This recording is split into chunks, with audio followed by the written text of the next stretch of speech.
Hello, my name is Jafar. I want to talk about how water heater works and what is inside water heater.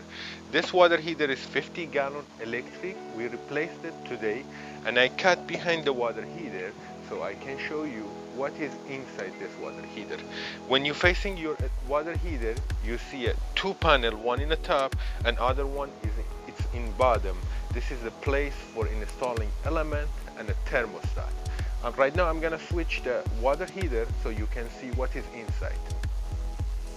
Inside water heater look like this. In the top of the water heater you see pressure relief valve, hot water outlet and cold water inlet.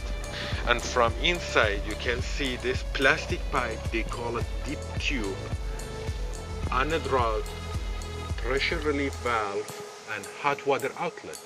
When you open any hot water inside your house, in a kitchen, bathroom, shower, anywhere, the cold water travels to this pipe to the bottom of your water heater, and the cold water is more heavy than hot water, stay in the bottom, and the hot water from the top of your water heater, because it's lighter, stay in the top, go out from this small hole to the fixture, to the kitchen or a bathroom or vanity or anywhere.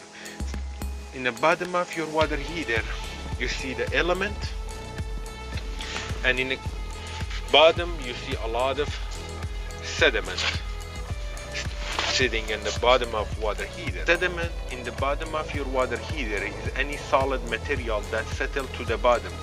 It can be sand or other debris from your well or other water mains, or it can be mineral calcium carbonate that precipitate out of water at high temperature. Getting rid of this gunk and mineral deposit that accumulate will help your water heater run more efficiently as well as prolong its life, saving you money in the long term. That's why in the next video I'm uploading, I will show you how to flush your water heater. Please watch the video and you can find out how you can flush your water heater. Thank you.